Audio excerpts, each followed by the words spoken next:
teknik-teknik. La ilaha illallah. Dia harus kalau balon kita pompa masuk tuh zikiran Allah, masuk, kita tarik tuh gagangnya, jadi kita mau ngambil ancang-ancang, masuk lagi pompa Allah, kan tuh balon membesar. Allah, Allah, Allah, balon membesar terus. Allah, Allah, Allah, membesar terus nih balon sampai dia pecah. Karena balon, karena kita kalbu disiri mesiri, dia tidak pecah tetapi keluar kalbu bersemesta.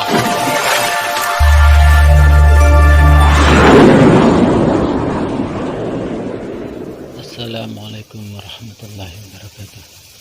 Alhamdulillahirabbil alamin. Alhamdulillahilladzi arsala rasulahu bil huda wa dinil haqq liyudhhirahu 'ala dini kullihi walau karihal musyrikun.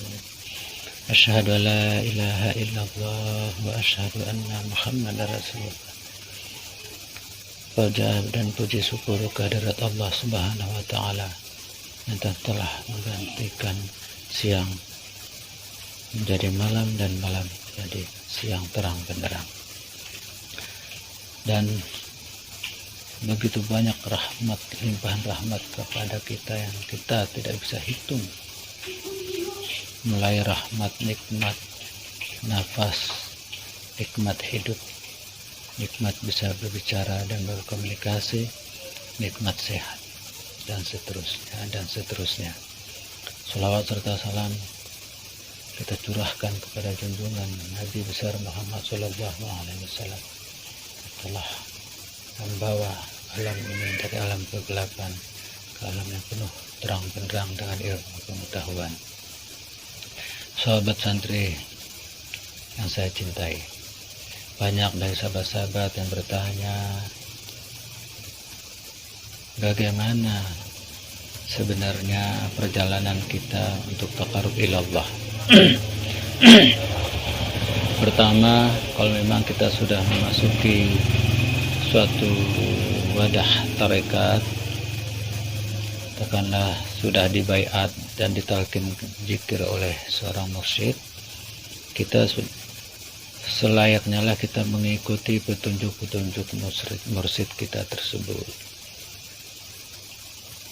Pertama, kalau yang disampaikan itu kenali dulu diri kita tentang jisim latif dan jisim kasih. Kemudian tebusi diri kita. Kemudian tahapan kita selaku pemula atau santri mubtadi itu, tahapan peribadahan kita tuh ada di mana. Pengenalan Allah dulu. Nah, kita tahapan-tahapan itu harus kita pahami dulu itu. Nah, jadi baru nanti kemudian setelah kita jalani tahapan-tahapan yang disarankan, yang dianjurkan, yang diajarkan, yang dipesankan oleh guru, baru kita melihat hasil.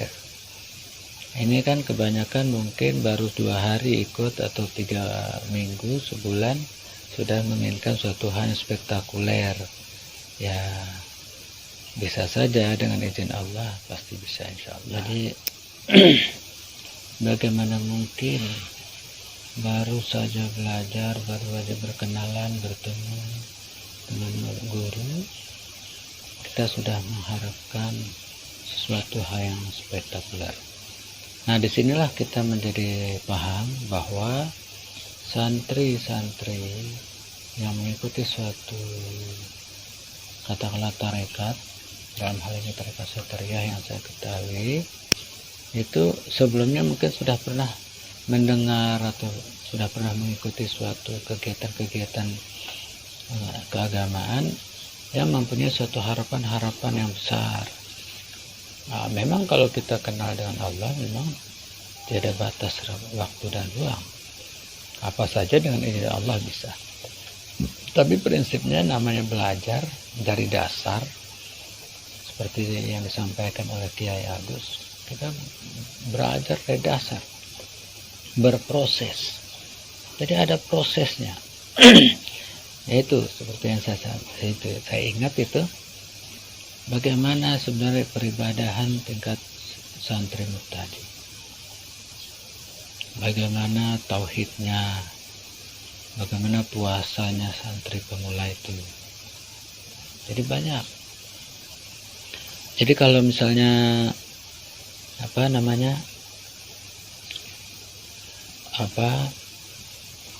ujuk-ujuk langsung bisa seperti bagaimana melihat. Jadi kita tidak bisa melihat dari orang atau ikhwan lain atau sahabat-sahabat kita yang lain, tetapi kita harus melihat ke diri kita. Kita introspeksinya ke diri kita dan melihatnya ke dalam diri kita. Jangan melihat ke diri orang atau jangan melihat ke diri saudara kita atau sahabat kita. Karena kalau melihat ke saudara kita, nah kita nggak nanti lupa kita lupa melihat diri kita sendiri. Nah, jadi bagaimana, apakah kita sudah bersih, apakah kita sudah bertobat, apakah kita masih mempunyai rasa memiliki sesuatu. Jangan-jangan kita itu yang menghambat kita merasa bahwa kita punya sesuatu atau kita punya apa gitu. Baik kita merasa punya harta, baik itu kita merasa punya ilmu yang selama ini mungkin sudah belajar, mungkin merasa kita punya keturunan hebat. Nah itu kan keturunan kita, itu harta benda, bukan diri kita. Jadi kalau belajar bagaimana taqarrub ilallah itu, kita harus membawa diri kita yang sesungguhnya, wujud diri kita itu. Makanya dasarnya itu jisim latif dan jisim kasih harus dipisahkan dulu. Antara itu harus kita pahami dulu kedudukan kita, posisi kita harus kita ketahui. Nah itulah mungkin bisa jadi penghalang dari kita semua untuk taqarrub ilallah. Nah jadi jangan menyalahkan suatu wadahnya. Nah, itu kan modelnya macam-macam ya. Apalagi kayak kita ini jarak jauh, ya bolehlah antar wilayah kalau memang tidak berjauhan dan tidak berkeberatan dan tanpa ada halangan, kita menyisihkan waktu untuk bisa berkumpul, ngobrol, diskusi, tukar pikiran, sharing. Sekali lagi, kalau seperti saya tidak pernah melihat orang lain, tapi saya selalu melihat hati saya, diri saya, kolbu saya, pikiran saya. Begitu saya sedikit saja berpikiran terhadap orang, saya langsung mundur, menarik diri, na'udzubillah min dzalik. Ya Allah, aku berlindung kepada Engkau ya Allah dari segala pikiran, hayalan dan penilaian terhadap orang lain. Izinkan saya untuk bisa menilai diri saya sendiri ya Allah. Nilailah diri kita, karena kita sedang menjalani suatu tarekat. Tarekat ini kan metode, cara, jalan untuk bisa menembus atau bisa dikatakan bisa taqarrub ilallah, dekat dengan Allah, sehingga apa-apa yang kita mohonkan kepada Allah tanpa hijab sampai dan diijabah sama Allah, dan itu insya Allah. Dari saya pribadi, pengalaman setelah ikut bergabung di tarekat Sotariyah, memang saya menekuni, mendengarkan, meresapi apa yang disampaikan oleh Kiai Agus. Saya resapi, perlu proses memang, tulus, dan saya tidak menyalahkan siapa-siapa. Manakala suatu harapan saya itu belum tercapai, saya akan melihat diri saya, di mana kekeliruan saya, di mana ganjelannya, apa penyebabnya, kenapa masih terhijab, kenapa tidak mengalami apa yang disampaikan atau diceritakan oleh murid kita, guru kita. Nah itu harus kita pahami. Jadi diri kita monitor terus, kolbunya, hatinya, nurnya, ruhaninya, ya jasadnya atau pikirannya. Makanya waktu di kebun omah kebun tuh, dalam kepala ini ada otak. Di dalam otak itu lagi, di dalamnya ada hayalan-hayalan, angan-angan. Tembus lagi ke dalamnya itu ada latifah otak. Latifah otak inilah nanti tembus lagi, nanti ada cahaya ilmu di sana. Begitu ketemu cahaya ilmu, barulah Allah kita mungkin insya Allah Allah berikan pengetahuan Allah. Jadi pengetahuan kita pengetahuan Allah, penglihatan kita penglihatan Allah, jalannya kita jalannya Allah, bicara ucapan kita ucapan Allah. Jadi tidak ada kaitannya dengan menyinggung orang lain, tidak ada, karena Allah semua. Oleh karena itu harus didasari dalam hati kita itu ada Allah, Allah, Allah, Allah. Kita latih supaya yang keluar betul-betul yang diinginkan, yang diharapkan oleh jisim latif itu. Nah sesungguhnya, jadi jangan sampai terganggu oleh pikiran, kemudian oleh sikap orang, sehingga kita berimplikasi kepada sikap kita. Nah itu yang kalau menurut saya kita harus jalani dulu. Apakah kita sudah menebus diri kita atas segala kesalahan-kesalahan, apakah kita sudah bertaubat, kemudian apakah kita puasanya sudah benar. Nah, banyak hal yang bisa menyebabkan kita tuh terhijab dari harapan-harapan yang sesungguhnya. Karena memang kalau kita dengar dari tausiah atau arahan para guru dalam satu bertarikat itu, kita memang mulus. Ya memang kalau memang udah kelasnya, levelnya, atau udah level akhir kali ya, atau apa, zuhudnya udah tinggi gitu. Nah, itu kan kalau kayak kita kan pemula ini ya banyak harapan-harapan karena udah banyak literasi, mungkin dari dapat informasi dari media sosial, dari baca buku, dari media elektronik, dari cerita-cerita. Nah seperti mursyid kita Kiai Agus, ya dia sampai bisa seperti saat ini kan perlu proses yang panjang, dari berapa tahun gitu ya. Masa kita baru 3 minggu langsung bisa seperti beliau, ya nggak mungkin lah. Nggak mungkin. Jadi ada proses. Dan semua kita pasti punya background yang berbeda-beda, ada backgroundnya. Nah mungkin ada yang pernah belajar di pernapasan, kemudian dikait-kaitkan, dia ikut tarekat ini mengharapkan sesuatu supaya mungkin ilmu pernapasan yang dia selama ini yang dia pelajari bisa berkembang. Jadi kalau kita masuk ke suatu pesantren, katakanlah kita ke sekolah pendidikan, ya kita jangan membawa apa yang sudah kita punya. Nggak ada pernapasan, pengalaman pernapasan, harapan di pernapasan, pengen cepat ikut nyantri balai atau tarikat gitu, ya beda. Ya pengucapan lafaz kalimat tauhid itu la ilaha illallah. Ya kita ini zikirnya zikir kalbu, bukan zikir nafas. Dari bahu kiri la melingkari pusar la ilaha illallah, langsung pundak kanan la ilaha illallah, ya la illallahnya itu dihujamkan ke hati kolbu atau ke nafsu. Nah itu, nah bagi sahabat sekalian yang sudah pernah belajar pernapasan menggunakan nafas, silakan, tapi harus tepat sasaran. La ilaha illallahnya itu tepat sasaran sebagaimana dimaksudkan oleh guru kita di tarekat Satariyah, supaya ada hasil. Nah kalau memang kita jalankan zikir yang sudah ditalkinkan dengan cara yang selama ini kita laksanakan, bukan dengan cara mursyid yang menalkinkan, ya pasti beda. Kalau kita sudah masuk di tarekat Satariyah di bawah pimpinan Kang Agus, ya ikuti arahan beliau. Seperti apa. Kan gitu. Jadi jangan bawa apa yang selama ini kita udah pelajari di luar. Nggak ketemu. Mungkin nanti suatu saat bisa ketemu setelah memahami. Nah ini yang mungkin saya kadang-kadang saya lihat diskusi di grup WA itu ya, Jadi kayak ada penasaran, pengen seperti apa, pengen dapat sharingan, pengen dapat pencerahan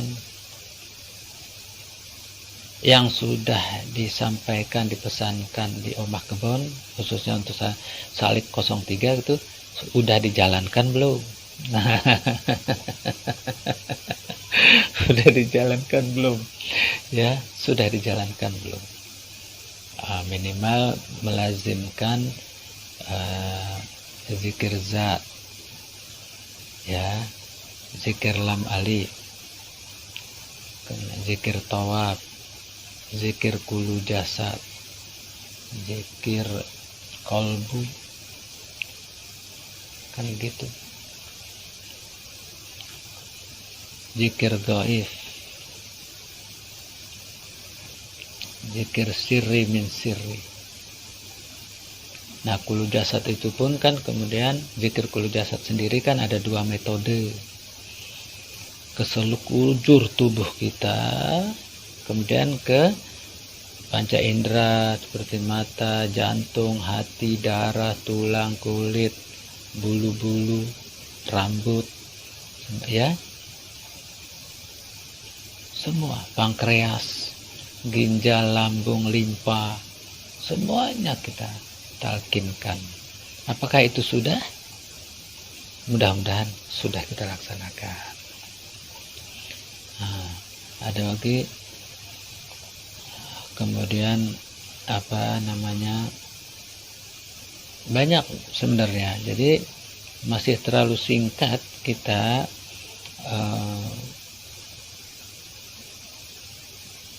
membicarakan hasil, karena nggak mungkin saya rasa dalam waktu 3 minggu atau 4 minggu kita sudah merasakan hasil, karena belum tentu juga apa yang kita lazimi itu, zikir-zikir yang sudah disampaikan itu, zikir-zikir tarikat Satariyah itu sudah benar kita lakukan.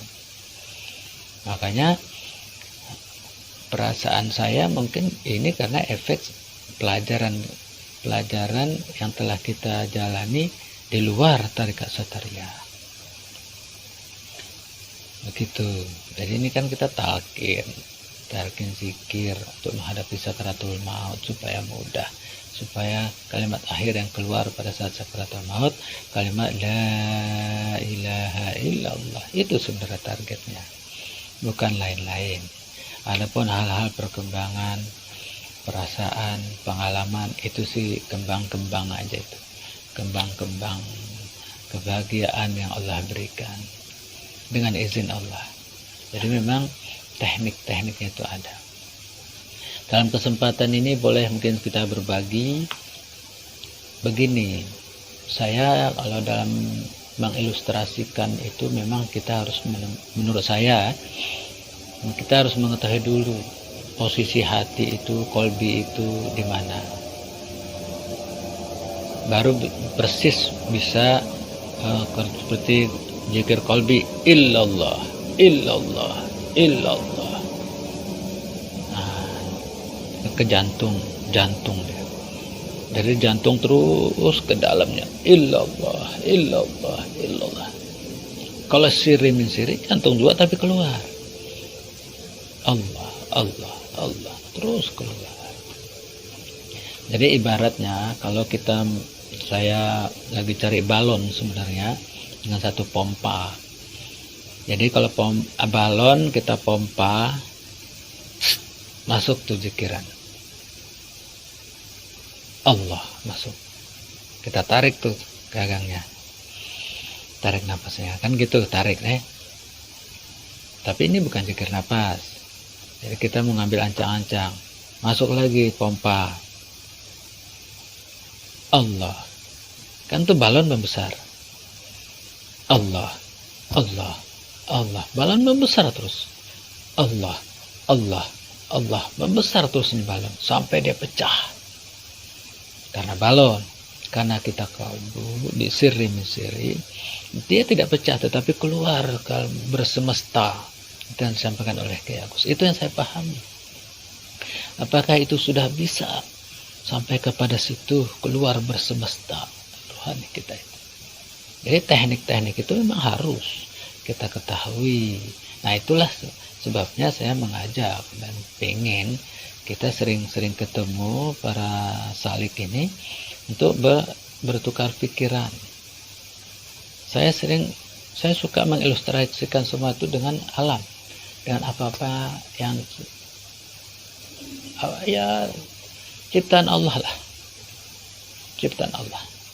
Bisa kita ambil pelajaran dari ciptaan Allah. Ada yang mengatakan saya di formasi awal pengalaman saya di channel latihan ya, la ilaha, saya bilang illallah. Nah ada yang bilang oh napasnya terputus. Ya betul, tetapi konsepnya itu kita zikir kolbi. Jadi kolbinya yang kita hajar, hantamkan dengan, hujamkan dengan illallah itu. Sama seperti pompa balon atau ban motor pakai pompa manual, Allah Allah Allah atau illallah illallah illallah. Itulah teknik-teknik. La ilaha illallah. Dia harus gitu, harus pompanya tarik masuk. Jadi kayak olahraga ya. Nah begitu, memang begitu. Jadi itu menjadi olahraga. Jadi memang olahraga, jadi olahraga. Karena memang kita mompa ya, sama seperti mompa. Nah, itulah yang mungkin bisa saya sampaikan. Mungkin bisa dikatakan suatu tips untuk berzikir, atau menjadi tips untuk menjalankan zikir yang sudah ditalkinkan oleh guru kita Kiai Agus ya. Nah mohon maaf atas segala kekurangan, dan mungkin ini suatu kelancangan. Ini hanya sekedar untuk berbagi dan kita sharing, dan saya juga menunggu masukan-masukan sharingan dari sahabat-sahabat santri sekalian, khususnya di Salik Tarekat Satariyah pimpinan Kiai Agus.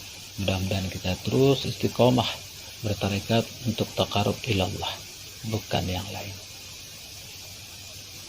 Kalau ada salah, saya mohon ampun kepada Allah Subhanahu wa taala, dan kalau salah kepada sahabat sekalian, saya minta maaf yang sebesar-besarnya.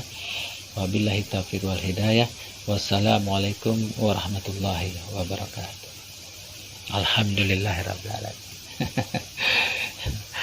Ya kita ngobrol lagi aja nih, ngobrol biasa-biasa ya, ngobrol. Ya memang banyak kalau orang-orang pernapasan, memang banyak hal ya. Banyak pernapasan itu kan Satria Nusantara, tapak suci juga ada pernapasannya. Kemudian Sim Lamba ya, ada lagi Al Hikmah. Banyak sekarang pernapasan itu banyak. Dan kemungkinan di sana mereka tuh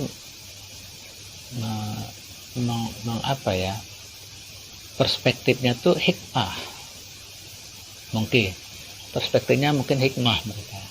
Ya dah hikmah, memang beda ahli tarekat dengan ahli hikmah, beda. Kalau hikmah, ahli hikmah itu bisa juga menuju kepada hakikat dan makrifat, bisa, karena kehakikatnya tertentu dia. Tapi kalau tarekat bisa juga, ada proses masing-masing model caranya. Tinggal nanti bagaimana mursyid masing-masing atau guru masing-masing ngasih pelajarannya. Dan memang belajar harus ada gurunya, nggak boleh ada. Makanya saya saya pribadi ya, kalau mengasumsikan belajar itu harus langsung dengan guru. Kalau misalnya kayak pandemi ya telekonferensi lah, atau Zoom, tidak langsung. Dan tanpa guru, baca buku itu kan nggak ada guru, gurunya buku. Dengar YouTube ya YouTube, gurunya YouTube. Meskipun ada yang berbicara, tapi kalau saya pribadi lebih lebih mengena itu langsung berhadapan, ngobrol. Kalaupun telekonferen kelihatan, sama seperti orang ijab kabul. Ijab kabul juga kalaupun nggak mungkin nggak langsung, harus ketemu dengan wali, ada saksi, kemudian ya wali dan saksi harus ketemu, harus ada. Terus kalaupun dia katakanlah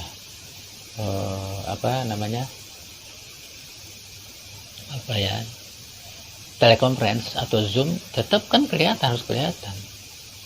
Misalnya walinya jauh karena pandemi kayak kemarin, ya udah disaksikan juga, dia ada persaksian.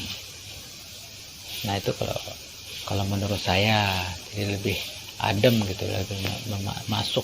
Tapi kalau ada istilahnya tanda-tanda karomah lah atau apa gitu, guru udah bisa tahu langsung. Jadi ini murid nih begini nih, boleh dikasih suntikan apa kayak gitu ya, atau saran, masukan, atau doa, atau wiridnya. Nah, itu menurut saya. Tapi bukannya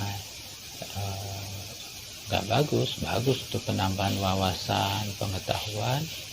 Ya kita menggunakan media, segala media ya bagus untuk penambahan wawasan. Ada juga mungkin orang selama ini sebelum masuk ke tarekat belajar dulu kan, belajar apa gitu, apa leluhur atau macam-macam ya, namanya backgroundnya, apalagi Jabotabek tuh, dan semuanya ada, semua kultur masuk, makanya ragam santri di grup Jabotabek itu beragam-ragam. Iya macam-macam bertanya, pingin apalah, ada ngomong terbang, apa yang terbang. Jadi ibaratnya ulama atau seorang wali itu bukan dia terbang dan bisa jalan di atas air, bukan. Udah itu dulu deh ya, mudah-mudahan ini kita bisa ngobrol-ngobrol kepanjangan, obrolannya juga jadi banyak ngomong, kita banyak salah, takutnya takut salah gitu ya. Udah, oke, thank you ya. Oke. Assalamualaikum, waalaikumsalam warahmatullahi wabarakatuh.